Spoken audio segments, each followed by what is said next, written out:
From Atletico refusing to release Alvarez to Barca to Real Madrid paying over 100 million for a rookie that came out of nowhere, football has been secretly changing, but depending on how you see the changes, some could be brilliant or some could be awful, but that all depends how things will turn by the end of the season. Hence, I'll do a small breakdown on why I think diomande is super overpriced for 130 million for a player who has never played the Champions League. The last time teams were fighting over a teenage player was when Neymar was still playing for Santos, but even back then Neymar had already played for the Brazil national team 32 times and scored 20 goals. But to kick things off, we've got to speak about how Barcelona has discovered Julian Alvarez as the best player to pair with Yamal. Hence, Alvarez plays well with a similar player in Lionel Messi in the Argentinian national team. But right now teams in Europe have started a trend of not selling to their immediate league rivals, and this trend has been ongoing but behind the scenes. Hence, Marcus Rashford has a release clause of 40 million in his contract, but then it turned out that release clause only applies to all the other teams except for Manchester City and Liverpool, and that's because these two teams are seen as league rivals by the bosses at United. And this trend is spreading across the other leagues in Europe, because not so long ago Barcelona and Atletico Madrid were recently trading players, with Griezmann going to Barcelona and Luis Suarez going to Atletico Madrid. But right now teams are waking up, and if Alvarez goes to Barcelona,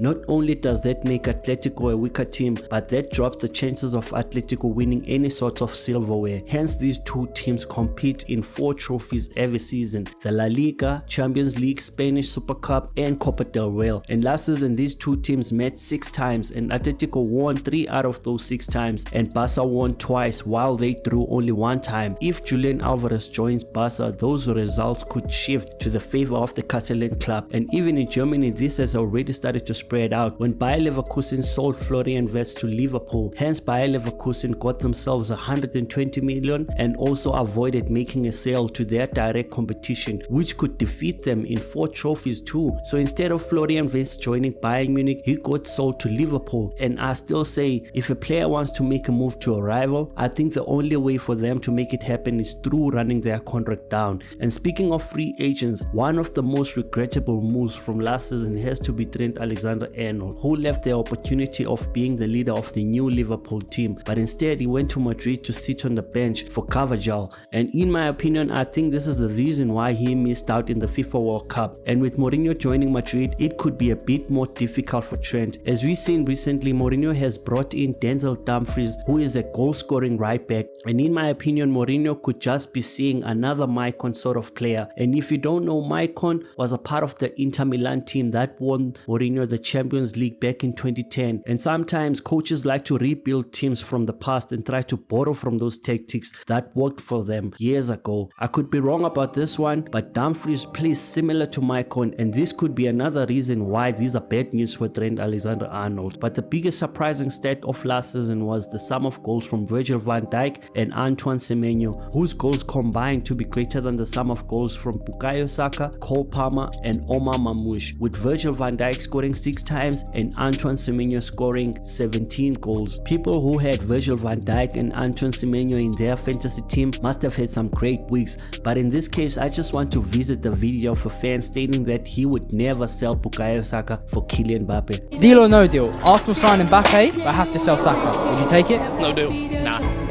No way. Right now that video has to be aging like sour milk. Or how about Cole Palmer, who was featured in the World Cup promo, and in his place Tuchel called up Noni Madueke, and Omar Mamouche on the other side started off on fire at Manchester City, but right now there has been talks of him being linked out of the club. A lot of things have happened last season, and this upcoming season these players will want to turn things around quicker than fast, but the main concerning part I really wanted to discuss was the situation of none other than Jadon Sancho. I don't know what happened at United, but when Anthony left Manchester, he actually found some form at Getafe, and I'll be honest, my initial thought was that something similar was going to take place for Jadon, but his situation has somehow gotten worse. In the last 5 years, Jadon has actually played for 4 different teams, and it appears none of these other clubs have decided to give Jadon a contract, and that is kind of revealing. And I'm not gonna lie, at the age of 26, Jadon Sancho is still an elite level talent to be a free agent, which is by the the time of this video's making. Players like Danny Welbeck and Jordan Henderson are linked with moves to Chelsea, and both players are in their mid-30s. In my opinion, I think his agent is doing a very bad job. In a market where wing players are costing a lot of money, I would have expected Jadon to be picked up by some club and given a prove-it sort of deal,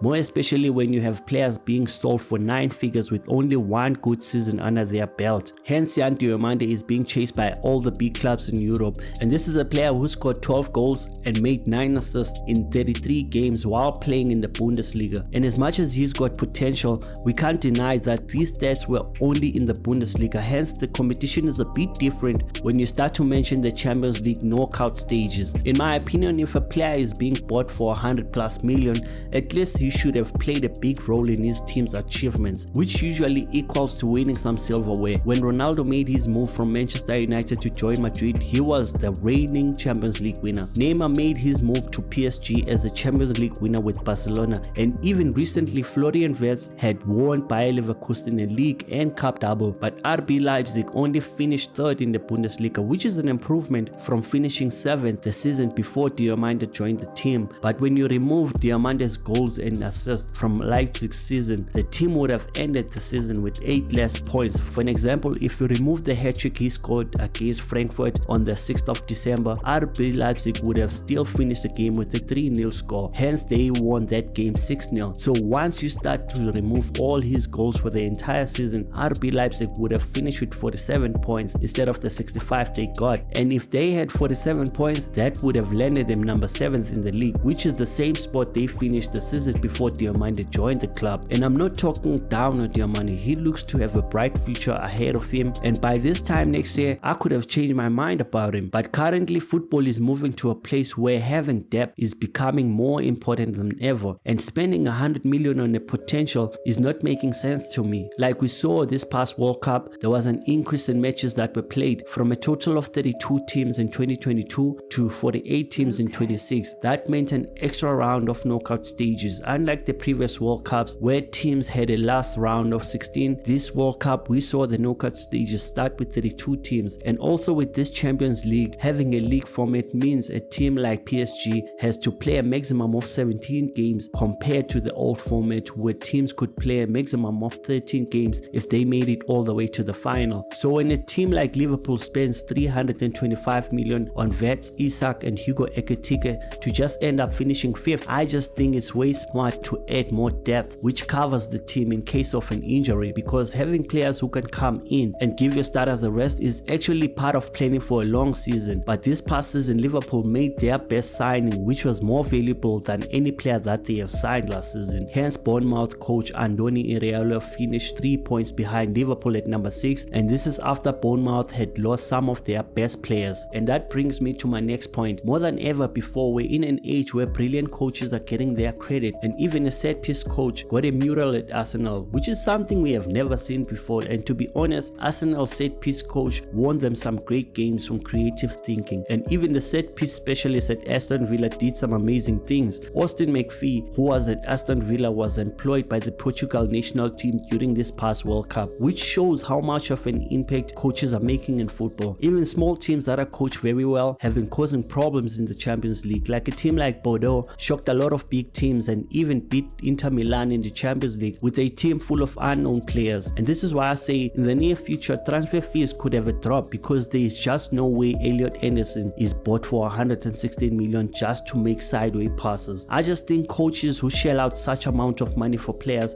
are coaches who lack the ability to improve players who are already in their team, because at the end of the day it all comes down to the coach's tactics. And on paper a team can cost hundreds of millions and still finish trophyless. For an example, let's take Real Madrid. Bellingham cost them 100 million, Tchouameni cost them 80 million, while Madrid had to pay Kylian Mbappe 150 million to sign him as a free agent. But Yamal, Fermin, Gavi, Balde, Paul Kobase all came from the academy for free, yet one team has won back-to-back La Liga titles while the other has gone trophyless in 2 seasons. Expensive players are like a new Ferrari. If you don't have a great driver driving on the wheel, that driver will lose the race against the Toyota that is being driven by Lewis Hamilton. Just like the time when Barcelona lost Neymar to PSG, and out of panicking they ended up buying multiple players for hundreds of millions, whether it's Coutinho, Dembele or Griezmann, but they ended up winning nothing nothing. So this upcoming season, we have seen PSG stepping away from signing Diomande for 130 million. Instead, they are rumored to be chasing Mika Götze from Ajax and Magnus Cluj from Monaco. In the comments below, let me know what you think about this upcoming season. Till next time, peace.